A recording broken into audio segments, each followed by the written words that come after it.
BBA, BCA, BCom computer కోర్సులో 100% placement లభించే ఏకైక డిగ్రీ కాలేజ్ కూకట్పల్లిలోని i3 డిగ్రీ కాలేజ్ 8367215215.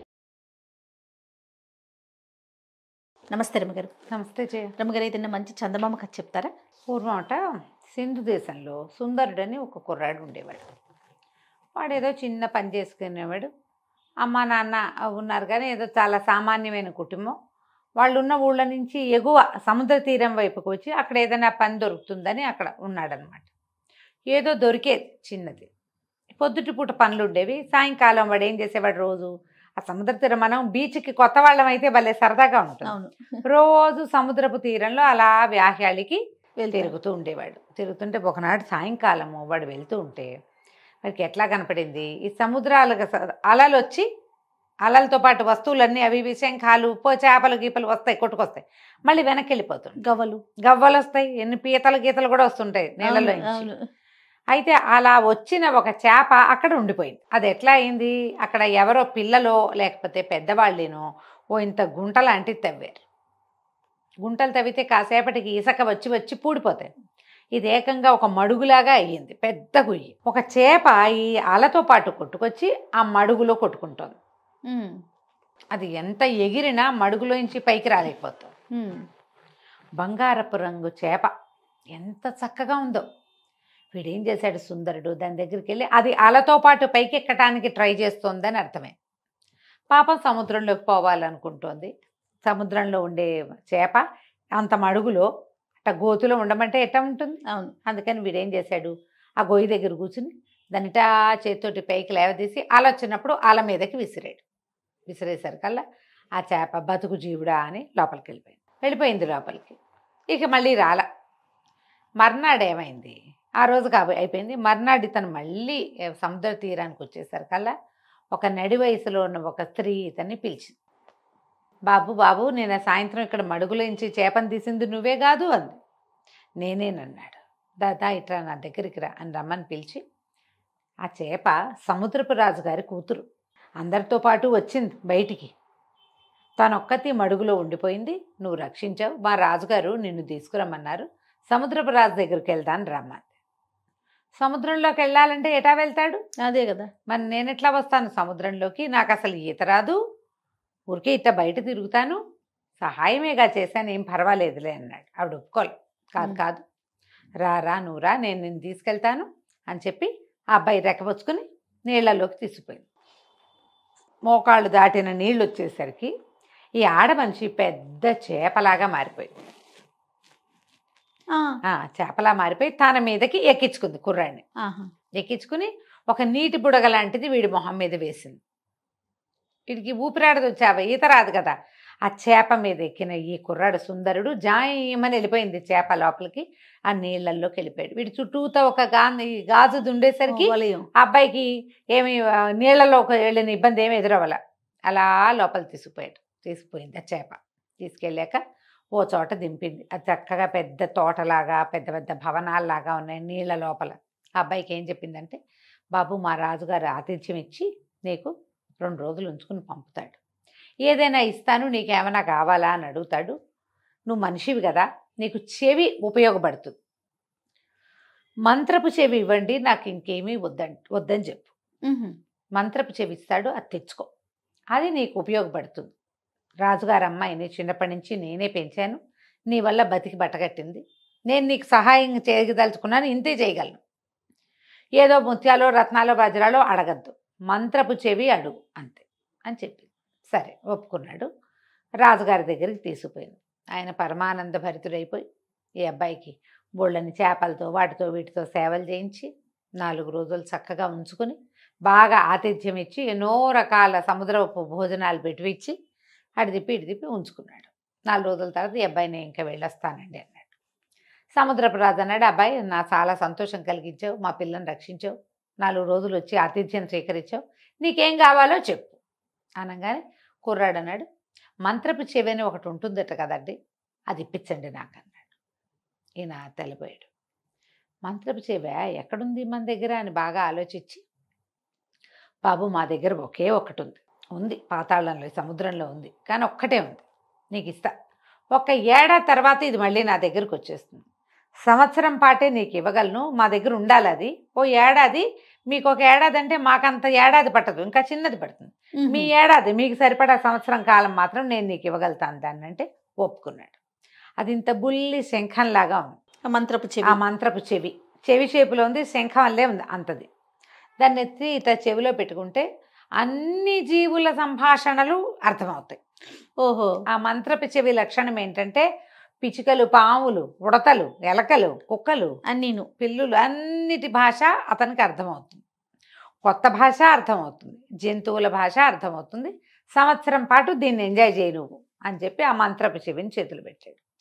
ఇంకా ఏవో తినుబండారాలు కాస్త మెళ్ళో వేసుకుని 2 ముత్యాల దండలు మెళ్ళో వేసి 2 ముత్యాల దండలు చేతులకేసి పంపించారు. మళ్ళీ ఈ మొదట వచ్చిందిగా ఆడచేప, ఆవిడే చేప రూపంలో వచ్చి ఈ కుర్రాన్ని తీసుకుపోయి జయమని బయటికి తీసుకెళ్ళి సముద్ర తీరంలో వదిలిపెట్టారు. వీడికి అమ్మా నాన్న ఎవరు లేరు కదా, ఆ ఊళ్ళో ఎక్కడో ఉన్నారు వాళ్ళు. సరే వీడు మళ్ళీ పని చేసుకోవటం మొదలుపెట్టాడు. అయితే వీడు పని దగ్గరికి వెళ్ళేటప్పుడు ఒక వాగుంది అక్కడ. వాగుని దాటడానికి ఒక బండ లాంటిది పెట్టారు. అదెంత వాగు, సుమారుగా ఒక 2 అడుగులు ఉందనుకో. మామూలుగా 1 అడుగు ఉంటే మనం ఏం చేస్తాం, ఇట్లా దాటేస్తాం. అవును. కొంచెం చిన్నపిల్లలు, పెద్దవాళ్ళు, గర్భవతులు, ఆడవాళ్ళు దాటలేరు కదా. కొంతమంది ఏం చేస్తారు, కొంచెం కాలిపడుగు మగపిల్లలు అయితే చేయమని ఒక జంప్ ఇక్కడి నుంచి అక్కడికి జంప్ చేస్తారు. అట్లా అంత జంప్ కంటే కొంచెం పెద్దది అది. విసురు లాంగ్ జంప్ చేస్తే దాటగలరు, పొరపాటున జారిపడితే బోధలో పడతారు. అందుకని దాని మీద ఒక రాయి లాంటిది వేసింది. కొంచెం నడిచి వెళ్ళటానికి పాదాలు తడుస్తాయి. నీళ్ళల్లోకే ఉంది, ఒక బండ ఉంది. ఆ బండ పక్కన వీడు ఏం చేశాడు, ఈ బోధ దగ్గర ఏదో అన్నం తెచ్చుకున్నాడు, అది తినడానికి ఒక పక్కన కూర్చున్నాడు. 2 పిచ్చుకలు తెగ కిచకిచకిచకిచకిచకిచకిచకిచు అంటాయి, మాట్లాడుకుంటున్నాయి. కిచకిచలాడుతుంటే ఏం మాట్లాడుకుంటున్నాయో విందామనిపించింది ఈ అబ్బాయికి. మన దగ్గర మంత్రపు చెవి ఉంది కదా, అదే కదా. వాడికి ఇట్లా రొంటిని పెట్టుకుని ఉన్నాడు. దాన్ని ఊడదీసి ఇట్లా చెవిలో పెట్టాడు. చెవిలో పెట్టుకుంటే ఆ పిచ్చుకలు ఏం మాట్లాడుతున్నాయి, ఆ బండ మీద పిచ్చి పెదవులు నడిచిపోతారు, బంగారపు బండ అని తెలియట్లేదే వీళ్ళు దుంపతేగా వీళ్ళకి. ఎన్నేళ్ళ నుంచో నడుస్తున్నారు దాని మీద నుంచి. అది బంగారపు పలక. ఆ బోధులో పడి ఉండి పైన అంతా పాచిపట్టి అది మట్టి దానిలాగా ఉంది, రాయల్లే కనపడుతుంది. ఆశ్చర్యపడిపోయి ఇది బంగారమా. ఆ చెవి తీసి జేబులో పెట్టుకున్నాడు. వెళ్ళి ఆ బోధ దగ్గర కూర్చుని దాన్ని పైన ఉన్న పాచి అంతా బాగా తోమేసి దాన్ని పైకి లేవతీశాడు. చూస్తే ఆ మాత్రం లావులో అంత పొడుగు, ఈ 2.5 అడుగుల క్రమంలో ఉన్న అటువంటి పెద్ద బంగారపు రేఖ అనమాట అది. అదేలే దిమ్మనుకో. ఆశ్చర్యపడి ఇంత బంగారమా. సరే అది తీసుకున్నాడు. తీసుకుని ఇంకేముంది, అందరూ ఆశ్చర్యపోయారు. ఈ అబ్బాయి ఏం చేశాడు, 2 తాటి కమ్మలు కట్ చేసి పట్టుకొచ్చి దాని మీద వేశాడు. నడవడానికి వీలు. ఈ దిమ్మ తీసేశాడు కదా తను. ఆ దిమ్మని తీసుకెళ్ళి సొన్నార్ దగ్గర పరీక్ష చేస్తే ఏముంది, ప్యూర్ గోల్డ్. ఏ కాలాన కొట్టుకొచ్చిందో అది ఆ బోధులోకి ఉండిపోయింది. ఆ రాయిగా దాన్ని వాడేసుకుంటున్నారు. చాలా సంతోషించాడు. జీవితం హాయిగా ఉంది. మరి ఎంత సంపాదించాడు. మరి అమ్మ నాన్న వాళ్ళకి వీళ్ళకి ఏవో కొంత పంపించాడు. పక్కనున్న దేవాలయానికి ఏదో కొంత బంగారం ఇచ్చాడు. కొంత బంగారాన్ని సొమ్ము చేసుకుని కులాసాగా ఉంటున్నాడు. అయితే ఏమైంది, రాజుగారింట్లో ఏదో ఒక హడావిడి నడుస్తోంది. ఆ ఊరు రాజుగారింట్లో కూతురికి అస్సలు ఒంట్లో బాగుండా. ఆ అబ్బాయి కోసం రోజు ఎవరో ఒక వైద్యులు వస్తున్నారు. ఇతను ఒక రచ్చబండ మీద కూర్చునేవాడు. ఆ వైద్యులు రాకపోక కనపడుతూ ఉండేది. ఎవరో ముసలి వాళ్ళు వీళ్ళు వస్తే వాళ్ళందరికీ ఏవో రొట్టెలు కొనిపెట్టి తినడానికి కొనిపెట్టి చేస్తూ రచ్చబండ దగ్గర కూర్చునేవాడు. రచ్చబండ పైన ఉన్న రావి చెట్టు మీద 2 కాకులు ఉన్నాయి. అవి తెగ కావు కావు కావు కావు కావు ఎంత అరుస్తాయో. ఎందుకు మాట్లాడుకుంటున్నాయో ఏం మాట్లాడుకుంటున్నాయో విందామనిపించింది. జనం ఉంటే అంత తట్టదు. ఒక్కళ్ళమే ఉన్నాం అనుకో, అది కా అంటూనే ఉంటాయి. ఏమిటో దీనికి అగ్గోలా, అదేమిటో చూద్దామనిపిస్తుందా. జేబులోంచి ఆ మంత్రపు చెవి తీసి చెవులు పెట్టుకున్నాడు. పెట్టుకునేసరికల్లా ఆ కాకులు 2 మాట్లాడుకుంటున్నాయి. ఇంతమంది వైద్యులు వస్తారు, ఒక్కడికి తెలియట్లేదు. ఏ వైద్యం చేసినా పిల్ల ఏం బతుకుతుంది, పిల్ల బతకదు, ఆ పిల్ల చచ్చిపోవటమే ఎట్లాగూ అనేసరికల్లా ఇంకో 3వ కాకు వచ్చింది. అసలు దానికి చేసిన జబ్బేమిట్రా అన్న అసలు అని అడిగేసరికల్లా ఈ ముందు 2 కాకులు ఉన్నాయిగా, ఈ 2 కాకల్లో ఓ కాకి చెప్పింది, ఆ రాజుగారు నిరుడు ఇల్లంతా నేయిచ్చారు, బిల్డింగ్ అంతా గడ్డి పెట్టారు అందులో. ఆ గడ్డిలో ఒక పాము చిక్కుకుపోయింది. అది ఆ ఇంటి మీద ఉంది, ఆ ఇంటి పైకప్పు మీద. ఆ కప్పు మీద గడ్డి వేయబడిన పార్టు యువరాణి యొక్క గదిలోకి ఉంది. ఆ పాము ఆహారం లేక కృషించిపోయింది. దాన్ని ఏడుపు కొట్టి యువరాణికి జబ్బు చేసింది. తొందరలో ఆ పాము చచ్చిపోతుంది తిండి లేక, యువరాణి కూడా వెళ్ళిపోతుంది, అమ్మాయి కూడా. ఆ పాముని తీస్తే ఈ పిల్ల బతుకుతుంది అనేసరికి ఆశ్చర్యం వేసింది. ఈ బిల్డింగులు అంటే ఇప్పుడు అప్పట్లో ఈ మన ఏమనాలి, పక్కా బిల్డింగులు లేవుగా, భవనాలు కాదు అవి. ఏం చేసేవాళ్ళు, పెద్ద పెద్ద గోడలు కట్టి పైనుంచి వాసాలు దించి ఎత్తుగా హై రూఫ్ చేసి గడ్డి అవి వేసి తాటాకులు పరిచేవాళ్ళు. అలాంటి గదిలో ఉంది ఈ అమ్మాయి. ఆ అమ్మాయి ఎక్కడుందో ఆ గది పై భాగంలో ఉన్న గడ్డిలో ఒక పాము శల్యావశిష్టంగా చచ్చిపోవడానికి సిద్ధంగా ఉంది. సంవత్సరంగా దానికి ఆహారం లేదు. ఏ అబ్బాయి ఏం చేశాడు, సరే ఇది బాగుందని ఆ చెవి ఎత్తి జేబులో పెట్టుకున్నాడు. పెట్టుకుని రాజుగారింటికి వెళ్ళాడు. యువరాణి జబ్బు తగ్గిస్తాం అని చెప్పిన ప్రతి వాళ్ళని తీసుకుపోతున్నారు లోపలికి. అదే ఒక 5-6 ఉద్దండ పండితులు అక్కడ నుంచున్నారు. వాళ్ళు అన్నారు, ఏంటి ఏం చేస్తావోయ్ నువ్వు, చిన్న కుర్రాడ లేవునో 25 ఏళ్ళు కూడా లేవు, నీకు ముక్కుపచ్చలారలేదు, ఏం వైద్యం చేస్తావంటే, మీరందరూ చేసిందే ఏదో చేస్తా, నేను ఏదో చేస్తా, వైద్యం చేయగలిగిన వాడిని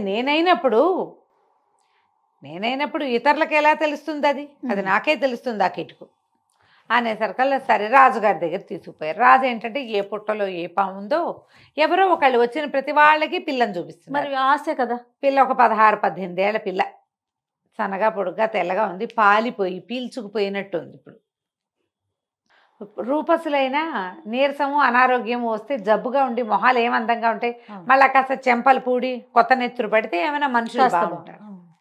అయితే ఏమైంది, అబ్బాయి లోపలికి వెళ్ళాడు.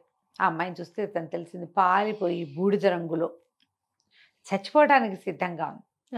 ఆ అబ్బాయి ఆ గదంతా కలే తిరిగి రాజుగారికి ఏం చెప్పాడంటే, మీరు ఒకసారి రండి, ఈ పైన పైకప్పులో ఆ గడ్డిలో ఒక పాము ఉంది, కప్పు విప్పించండి, ఆ పాము బతికితే మీ అమ్మాయి బతుకుతుంది. ఓకే అనగానే ఆశ్చర్యపోయారు అందరు. ఇదేం వైద్యం, ఓ మందో మాకో కాదు, సరే చూద్దాం అనుకున్నారు. పని వాళ్ళంతా సేవకులు పోట్లాడారు. అట్లా ఏం ఉండదు, మామూలుగా మేము గడ్డంతా కలేస్తాం, కలయకుండా పైకి వెయ్యం అసలు అంటే, కాదు ఇందులో పాము ఉందంటాడు ఆ అబ్బాయి.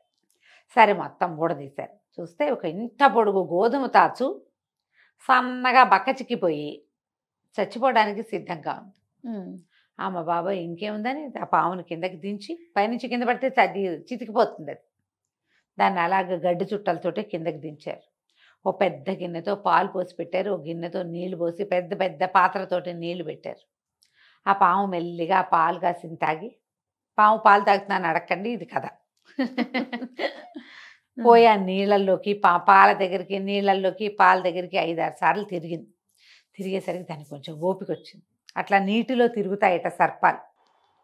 మెల్లిగా దాన్ని వదిలేశారు. ఎప్పుడైతే ఈ పాము అటు ఇటు తిరుగుతుందో, ఈ మంచం మీద పడుకున్న రాకుమార్తె అప్పటిదాకా అసలు దిగటం అన్నది లేదు, మంచం దిగటల్లా మెల్లిగా దిగి 4 అడుగులు వేయటం మొదలుపెట్టింది. పాము ఇలా బయటికి వెళ్ళింది, పిల్ల బయటకు వచ్చింది. బయటకు వచ్చింది, నాన్న అని నీరసంగా బయటకు వచ్చింది. వచ్చేసరికి అందరూ ఆశ్చర్యపోయారు. ఈ లోపల గబగబా వైద్యులు వచ్చేసి ఈ పిల్ల కొంచెం ఆ నీరసం తగ్గటానికి అవి ఇవి 2-3 లేహ్యాలు ఇచ్చి ఆహారం అదన్నీ చక్కగా సప్లై చేయించి ఒక 15 రోజుల్లో యువరాణిని లేవదీశారు. కోలుకుంది. ఆ అబ్బాయిని వీళ్ళ దగ్గరే ఉంచుకున్నారు. ఎవరో నువ్వు ఏం చేస్తావునైనా, నీ సంగతి ఏమిటి, సందర్భం ఏంటి కనుక్కున్నారు. కనుక్కుంటే ఇతను మెల్లిగా చెప్పాడు, నేను చేసిన సహాయం వల్ల నాకు ఒక అవకాశం లభించింది, ఆ అవకాశాన్ని ఇప్పుడు ఇక్కడ వాడే అమ్మాయికి. సరే ఆయన సంతోషించాడు. ఒక 4 నెలలు గడిచాక రాకుమార్తె పూర్తిగా నార్మల్ అయిపోయింది. రాజుగారు అన్నాడు, మా పిల్లని బతికించావు, పిల్లని పిచ్చి పెళ్లి చేస్తా, హాయిగా ఇక్కడే ఉండు, మా దగ్గరే ఉండు, యువరాజు ఉన్నాడు, అతను రాజు అవుతాడు, నువ్వు రాజుగారి బావమరిది అవుతావు, హాయిగా ఉండొచ్చు కదా, ఏదైనా వ్యాపారం పెట్టిస్తాం పెద్ద రకంది, వ్యాపారాన్ని జరుపుకుంది. కానీ రాజుగారి అల్లుడు వ్యాపారం బాగా నడుస్తుంది కదా. సరే దాంతో అమ్మాయిని పెళ్లి చేసేసుకున్నాడు. సంవత్సరం తిరిగేసరికి ఒకనాడు ఉదయం ఇతని మంత్రపు చెవి ఇతని దగ్గర నుంచి మాయమైపోయింది, వెళ్ళిపోయింది. అది తన ప్లేస్కి ఇతను ఒప్పుకున్నాడు కదా.